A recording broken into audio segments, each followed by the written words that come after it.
नमस्कार, स्वागत है आप सभी का हमारे इस खास प्रोग्राम में। मैं हूं आपके साथ सुनील चौहान। झारखंड के जमशेदपुर से पूर्व के विधायक सरयू राय के बयान के बाद सियासी गलियारों में चर्चा जोरों पर है। आने वाले लोकसभा और विधानसभा चुनाव से पहले सरयू राय क्या पार्टी बदलेंगे? वैसे सरयू राय ने कहा कि पीएम मोदी भ्रष्टाचार मुक्त शासन के पक्ष में खड़े हैं। उनसे निवेदन है कि भ्रष्टाचार के सभी मामलों में अपने और पराये में भेद किए बगैर एक समान कार्रवाई करें। इस बयान के क्या कयास लगाए जाएं?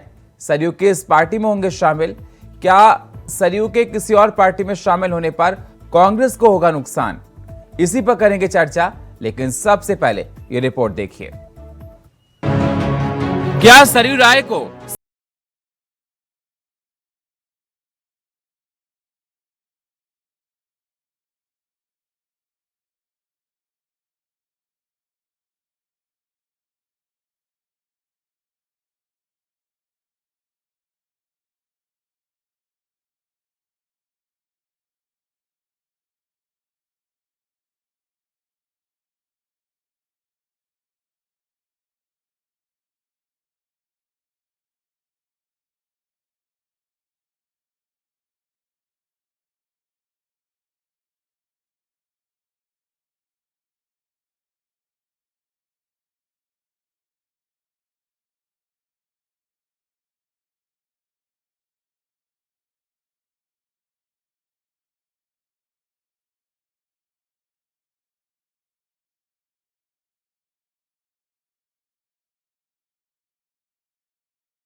अपने अपने हिसाब से जो मुद्दे आ रहे हैं उन मुद्दों की चीर-फाड़ भी कर रहे हैं। और मुझे ये लगा कि भाई हम लोगों की इस चुनाव में क्या भूमिका होनी चाहिए, इसके लिए एक दिन तय करके इसी महीने में हम लोग संभवतः तीसरे सप्ताह में जुलाई के राज्य भर से 100-150 लोगों को बुलाएंगे कि लोकसभा चुनाव में मेरी भूमिका क्या हो, इसके बाद विधानसभा का चुनाव होने वाला है उसमें अपनी भूमिका कैसे निर्धारित करेंगे। तो इसी के बारे में मैंने कुछ मुद्दे दिया था। इसको हमारा जो राज्य है, इस राज्य में सामाजिक समरसता नहीं आ पा रही है, राजनीतिक स्थिरता नहीं आ पा रही है। पार्टी के कैंडिडेट देना पड़ेगा ही उनको, और पार्टी अपना जो निर्णय लेगा वो उनका कौन सा पार्टी है, भारतीय जन मोर्चा की ऐसी पार्टी है तो अपना पार्टी के तो उम्मीदवार देंगे, उनका अधिकार बनता है। और जहाँ तक हमारे झारखंड मुक्ति मोर्चा की बात है तो झारखंड मुक्ति मोर्चा का निर्णय जो है हमारे विष्णुगुरु शिबू सोरेन जी और राज्य के मुख्यमंत्री आदरणीय हेमंत सोरेन जी कार्यकारिणी अध्यक्ष भी हैं, उनका जो निर्णय होगा उसी को हम लोग मानकर आगे की हम लोग कार्रवाई करेंगे। वैसे तो सरयू का विवादों से पुराना नाता है और वो झारखंड की सियासत में सबसे ज्यादा सुर्खियों में रहने वाले नेता भी हैं। इतना ही नहीं, वैसे तो सरयू राय सियासी संदेश देते देते ये भी समझाते कि वो प्रधानमंत्री नरेंद्र मोदी भ्रष्टाचार मुक्त शासन के पक्ष में खड़े हैं। खैर, विधायक सरयू राय के बयानों ने सियासी खलबली मचा दी है। तो सवाल ये, क्या सरयू किसके समर्थन में उतरते हैं या फिर अपने दम पर लोकसभा और विधानसभा में दम ठोकते हैं? खैर, जो भी सरयू की इस सियासी चाल ने सियासी संदेश तो दे ही दिया कि रण में मैं भी हूं। Bureau report, India voice, Ranchi.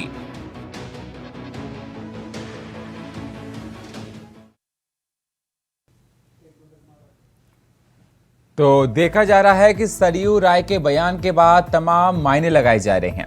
अब किस पार्टी में शामिल होंगे? अगर किसी और पार्टी में जाएंगे तो कांग्रेस को क्या नुकसान होगा और इस बयान के मायने क्या है? लगातार ये देखा जा रहा है कि सरयू राय अपने कार्यकर्ताओं से मिल रहे हैं, बातचीत कर रहे हैं और लोकसभा विधानसभा चुनाव को देखते हुए सरयू राय की अहमियत बहुत देखी जाती है। और ये बदलाव किस प्रकार से होगा, इस पर चर्चा करने के लिए हमारे साथ फिरोज खान, नेता कांग्रेस के, हमारे साथ जुड़ चुके हैं। अनंत अमित हमारे साथ, भारतीय जनता पार्टी के नेता हमारे साथ जुड़ चुके हैं और हमारे साथ भारत गांधी वरिष्ठ पत्रकार हमारे साथ जुड़ चुके हैं। बहुत बहुत स्वागत आप सभी मेहमानों का हमारे साथ जुड़ने के लिए। फिर सबसे पहले अनंत अमित जी, मैं आपके पास आना चाहूंगा। जिस प्रकार से देखा जा रहा है कि सरयू राय के बयान आने के बाद राजनीतिक गलियारों में बहुत सारे मायने लगाए जा रहे हैं, क्या देखा जाए, क्या मायने लगाए जाएं सर? सर्वप्रथम तो सरयू राय जी की ऑलरेडी पार्टी बनी हुई है और अपना पार्टी का नेतृत्व प्रदेश में कर रहे हैं। और सरयू राय जी विधानसभा के बहुत वरिष्ठ विधायक हैं और राज्य के वरिष्ठ नेता हैं। पहले हमारे दल में थे, लेकिन किसी कारणवश से निर्दलीय उन्होंने चुनाव लड़ा, उनकी जीत हुई। और निरंतर वो समाज के लिए और प्रदेश के लिए भ्रष्टाचार के जहां भी जो मुद्दे होते हैं पूरे देश में वो उठाते हैं, प्रदेश में भी उठाते हैं, सरकार को आईना दिखाते हैं। और उनका व्यक्तित्व इस तरीके का है कि पूरा प्रदेश जानता है कि उनके व्यक्तित्व को और उनके आचरण को कि किस तरीके से वो भ्रष्टाचार के खिलाफ वो लड़ाई लड़कर आज एक मुकाम पर पहुंचे हैं। ये प्रदेश भी जानता है, प्रदेश की जनता भी जानती है। और वो जिस तरीके की भाषा बोलते हैं, जिस तरीके का उनका आचरण है, जिस तरीके का स्वभाव है, ये भी प्रदेश की जनता जानती है कि उनका आंतरिक भाव जो है किस तरीके का है। ये कहने वाली बात नहीं है, ये सब लोग जानते हैं। हम उनका सम्मान करते हैं। ठीक है, हमारी पार्टी के खिलाफ उन्होंने चुनाव लड़ा, वो चुनाव जीत कर आए। लोकतंत्र है, लोकतंत्र में सभी लोगों को जीतने चुनाव लड़ने का अधिकार होता है। उन्होंने चुनाव लड़ा, उनकी जीत हुई, जनता ने उनको चुना, इसके लिए जनता का आभार हम प्रकट करते हैं। अब प्रदेश में जो भी स्थितियां बन रही है चुनाव को लेकर, और ये तो हमारी पार्टी के बड़े लोग तय करेंगे कि जिस तरीके से आपका जो इशारा है, क्या प्रदेश की जनता भी जानती है कि राय साहब की आत्मा कहाँ बसती है और राय साहब की आत्मा किस तरीके से आचरण करती है, ये पूरा प्रदेश जानता है। तो ये तो समय बताएगा कि आने वाले समय में राय साहब किस करवट लेते हैं। जिस प्रकार से आनंद जी ये भी देखा जाए कि ये भी निकल के आ रहा है कि जिस प्रकार से उन्होंने कहा कि मोदी जी भ्रष्टाचार को लेकर काम अच्छा करते हैं, लेकिन उन्होंने ये भी कहा कि क्या कहते हैं कि हर पक्ष विपक्ष के लोगों को भ्रष्टाचार में डालना चाहिए, एक समान काम करना चाहिए। देखिए सुनील जी, ठीक है, ये सरयू राय जी का बयान है, सरयू राय जी का सुझाव है, लेकिन मैं देश की जनता को इंडिया वॉइस के माध्यम से कहना चाहता हूँ कि बार बार माननीय यशस्वी प्रधानमंत्री नरेंद्र मोदी जी ने अपने संबोधन में कहा है कि कोई भी व्यक्ति चाहे किसी पद पर हो, किसी दल का हो, अगर भ्रष्टाचार में शामिल है तो उसे बख्शा नहीं जाएगा। और लगातार जिस तरीके से भ्रष्टाचार के ऊपर जीरो टॉलरेंस को लेकर माननीय नरेंद्र मोदी के नेतृत्व में जो सरकार चल रही है, काम कर रही है विगत 9 वर्षों में, ये पूरा देश जानता है कि कोई भी बख्शा नहीं जाएगा। कोई भी भ्रष्टाचारी किसी भी रूप में हो, इसके खिलाफ कार्रवाई हो रही है और वो पकड़े भी जा रहे हैं, चाहे वो किसी दल का हो। लेकिन अनंत अमित जी, मैं आपसे ये भी जानना चाहता हूं, अगर वो दल बनाते हैं तो बीजेपी के लिए कितना बड़ा लॉस है, कितना बड़ा? देखिए सुनील जी, ऑलरेडी उन्होंने दल बना रखा है, प्रदेश में ऑलरेडी उनके पार्टी है और पार्टी के कार्यकर्ता भी हैं। तो ठीक है, लोकतंत्र में सभी को अपने तरीके से काम करने का अधिकार है, अपने दल बनाने का सब लोग स्वतंत्र हैं। उन्होंने दल बनाया है तो अच्छी बात है, दल बना के अपना काम कर रहे हैं, काम करेंगे, समाज के लिए काम कर रहे, राज्य के लिए काम कर रहे। भ्रष्टाचारियों के खिलाफ भी उन्होंने एक मुहिम चला रखा है, वो सारे लोग जानते हैं, अच्छा है, वो काम करेंगे। इससे हमारे भारतीय जनता पार्टी को इससे कोई फर्क पड़ने वाला नहीं है। उनकी अंतरात्मा और उनकी आत्मा जानती है और प्रदेश की जनता भी जानती है कि उनकी आत्मा कहाँ बसती है और किस तरीके से काम करते हैं। गांधी साहब, जिस प्रकार से आपने सुना अनंत अमित जी को, मैं आपसे ये जानना चाहता हूं कि सरयू राय के इस बयान के क्या मायने लगाए जाए लोकसभा और विधानसभा के चुनाव को देखते हुए? मेरे से पूछ रहे हैं? हाँ गांधी साहब, मैं आपसे पूछ रहा हूँ, भरत गांधी जी। देखिए, पार्टियों में किस पार्टी में कौन रहेगा, किसमें नहीं रहेगा, ये उसका अपना अधिकार है और अपना मत है। लेकिन एक खास बात है कि भारतीय जनता पार्टी और कांग्रेस खास करके ये दो पार्टियां और दो धुरी हैं, दो ध्रुव हैं, और इनमें कोई विचारधारागत समानता की गुंजाइश नहीं होती है। अगर कोई ये कहता है कि मैं भाजपा छोड़ के सपा में या फिर कांग्रेस में जा रहा हूँ, या फिर कहता है कि मैं कांग्रेस छोड़ के बीजेपी में जा रहा हूँ, तो ये उसका केवल निहित स्वार्थ होता है और स्वार्थ के आधार पर लिया गया फैसला है। और हमारे यहाँ एक बड़ा दुर्भाग्यपूर्ण स्थिति भारत में हो गई है कि अब लोग इस बात की परवाह नहीं करते कि वो किस विचारधारा के आधार पर लोगों से वोट किए थे, और फिर उसके ठीक विपरीत जाकर के ये कहना शुरू करते हैं कि सत्ता में रहूंगा तभी तो समाज सेवा करूंगा। तो ये एक ऐसी स्थिति पैदा हुई है कि जहां पर वैचारिक भ्रष्टाचार को इस आधार पर सदाचार साबित करने की कोशिश की जाती है कि जनता की सेवा करने के लिए मुझे सत्ता में रहना जरूरी है, और जिसका सत्ता समीकरण बेहतर होगा हम उसी की तरफ चले जाएंगे। बिहार में ऐसा आप देख रहे हैं, महाराष्ट्र में भी आप ऐसा देख रहे हैं, झारखंड में भी ऐसा हो तो कोई बड़ी बात नहीं है। लेकिन मेरे को लगता है सभ्य समाज, जो जागरूक समाज है, वो इन बातों का समर्थन करेगा तो देश का नुकसान होगा और लोकतंत्र का कोई अर्थ नहीं रह जाएगा। लेकिन गांधी साहब, बहुत से विपक्ष का ये कहना है कि ईडी और सीबीआई के डर से भी बीजेपी में लोग शामिल हो रहे हैं। ये बिल्कुल ठीक बात है, लेकिन अगर ऐसा हो भी रहे हैं तो जब इसकी निंदा की जानी चाहिए। अगर कोई सीबीआई और ईडी के डर से शामिल हो रहा है तो इसके दो अर्थ हैं। एक तो वो अपने निजी स्वार्थ में फैसला ले रहा है, और इस आधार पर अगर बीजेपी में जा रहा है तब भी गलत है। और अगर इस आधार पर जा रहा है कि उसने अब भाजपा और कांग्रेस की विचारधाराओं को समान मान लिया है तब भी गलत है। यानी अगर वो भ्रष्टाचार की रकम इकट्ठा कर रखा है तब भी गलत है। तो ऐसी स्थिति में इन चीजों का समर्थन नहीं किया जा सकता, और जो समाज के सुधी लोग हैं, समझदार लोग हैं, वो ऐसी चीजों की निंदा करेंगे तभी ये प्रक्रिया रुकेगी। जी ठीक है, मैं तारिक जी के पास जाना चाहता हूं। तारिक जी, क्या मायने लगाए जाएं राय साहब के जाने को लेकर? किस पार्टी को फायदा होगा, किसको नुकसान होगा? अब देखिए, नुकसान और फायदा तो जब तक कोई स्टेप ना उठ जाए तब तक नहीं लगाया जा नहीं, सकता है। अंदाजा तो लगा सकते हैं ना सर। बिल्कुल, राय साहब का जो स्टेटमेंट है, पहले तो वही कई सवाल खड़े करता है कि मोदी साहब बगैर भेदभाव किए हुए और इस तरीके का काम कर रहे हैं बगैर भेदभाव के, तो वो तो उनके स्टेटमेंट से ही पता लगाया जा सकता है कि क्या कर रहे हैं। उनका स्टेटमेंट ये नहीं है, उनका स्टेटमेंट ये है कि मोदी जी भ्रष्टाचार पे अच्छा काम कर रहे हैं, लेकिन बिना भेदभाव के, बिना भेदभाव को उनको काम करना चाहिए पक्ष और विपक्ष के लिए। ये है स्टेटमेंट। हाँ, बिना भेदभाव के काम कर रहे हैं और करना चाहिए, या जो भी है, या भेदभाव नहीं करते हैं तो उसका उदाहरण तो बिल्कुल दिखता है। हेमंत बिस्व शर्मा उसका सबसे बड़ा उदाहरण है। उनके साथ उन्होंने कोई भेदभाव नहीं किया और उनको जैसे ही मुख्यमंत्री बनते ही उनको जेल भेज दिया। अभी तक हेमंत बिस्व शर्मा जेल के अंदर है।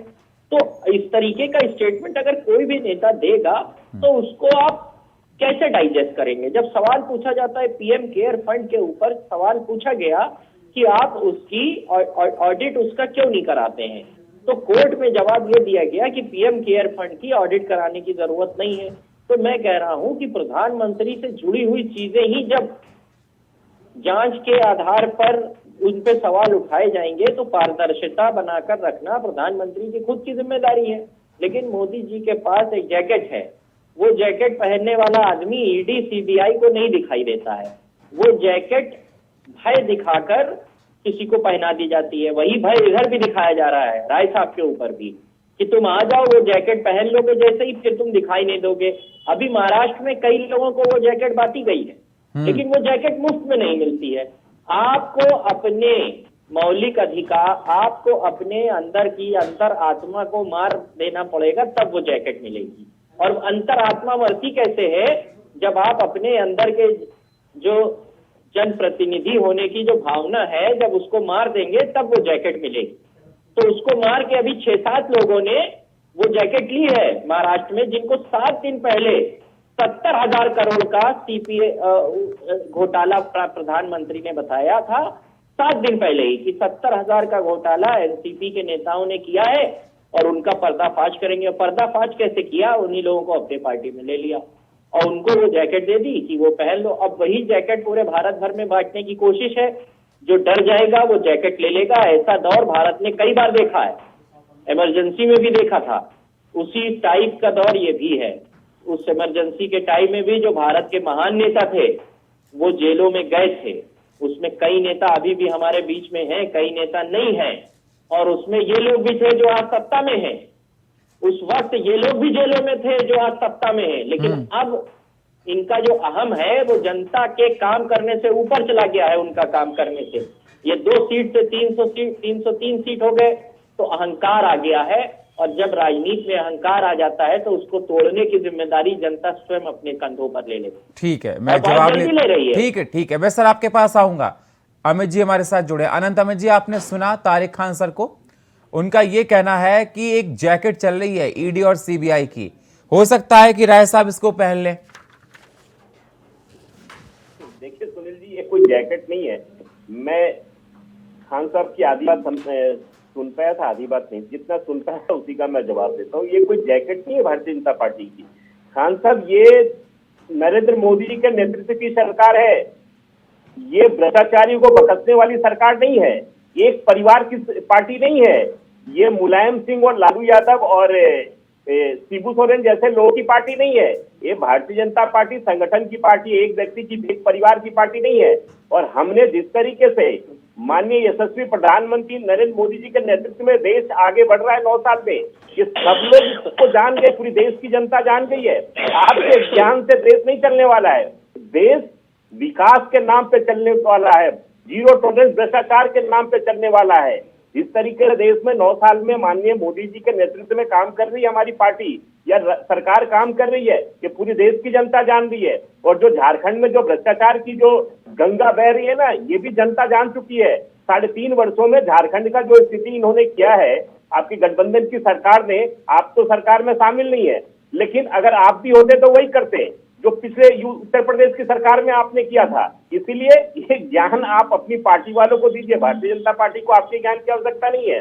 और जहां तक जैकेट की बात है, चाहे कोई भी उस जैकेट में शामिल हो, खान साहब, अगर भ्रष्टाचारी आदमी है, चाहे वो भारतीय जनता पार्टी का हो, बख्शा नहीं जाएगा। ये हम कह रहे हैं, ये हमारी पार्टी करे, हमारे पार्टी के यशस्वी प्रधानमंत्री जी बार बार कह रहे हैं इस बात को। इसलिए निश्चिंत रहिए, जो भी आदमी भ्रष्टाचार में लिप्त होगा वो पकड़ा जाएगा।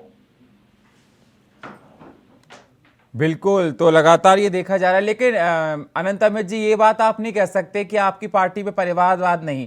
आप अनुराग ठाकुर को देख लीजिए, पिता उनके मुख्यमंत्री थे। प्रवेश वर्मा को देख लीजिए, दिल्ली में जो लोकसभा मेंबर है, उनके पिता मुख्यमंत्री थे।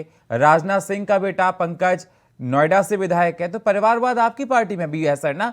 आप ऐसे नहीं कह सकते कि और पार्टियों में परिवारवाद है, आपकी में परिवारवाद नहीं। मैं ऐसे और एग्जाम्पल आपको गिना सकता हूँ। आप एग्जाम्पल 1-2 ही ऐसे गिनवा सकते। सुनील जी, मैं आपको बताना चाहता हूँ कि राष्ट्रीय अध्यक्ष माननीय राजनाथ जी जब होते थे, उनके बेटे को टिकट दिया गया तो उन्होंने इनकार कर दिया था कि मेरे रहते हुए मेरे पुत्र को टिकट दिया नहीं जाना चाहिए। ये हमारे पार्टी की परंपरा है। लेकिन पार्टी ने तय किया कि नहीं, पंकज जी का अपना नेतृत्व है, अपने वजह से है, इस वजह से उनको पार्टी का टिकट दिया गया। इसलिए नहीं दिया गया कि माननीय राजनाथ सिंह जी के पुत्र हैं, इस वजह से टिकट दिया गया। अच्छा। ऐसे 1-2 प्रमाण है जो अपने बिहाफ पर टिकट लेकर आ रहे हैं और चुनाव लड़ रहे हैं या पार्टी का सेवा कर रहे हैं। लेकिन किसी के फादर के वजह से किसी के पुत्र को टिकट दिया जाना, ये हमारे पार्टी की परंपरा नहीं है। ठीक है, हमारे साथ फिरोज जी जुड़ चुके हैं। फिरोज जी, स्वागत है, आप थोड़ा लेट आए। सवाल मेरा सर आपसे यही है कि जिस प्रकार से देखा जा रहा है, राय साहब के स्टेटमेंट को लेकर बहुत सारी बातें निकल कर आ रही हैं। अगर राय साहब बीजेपी में शामिल हो जाते हैं या अपना कुछ भी और बदलाव करते हैं तो कांग्रेस को क्या नुकसान होगा? आवाज मिल रही है फिरोज जी मेरी आपको? आ रही आवाज आ रही? जी सर बोलिए, जी सर बोलिए। मैं बोल रहा हूँ, राय जी कांग्रेस में नहीं थे, वो बीजेपी में शुरू से रहे हैं। और राय जी बीजेपी में जाए, कहीं भी जाए, हम लोग को क्या लेना देना है। और भारतीय जनता पार्टी जो है,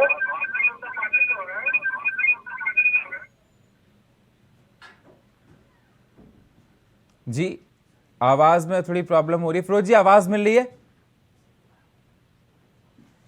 संपर्क फिर से साधने की कोशिश करेंगे फिरोज जी से। गांधी जी, मेरी आवाज आपको मिल रही है सर?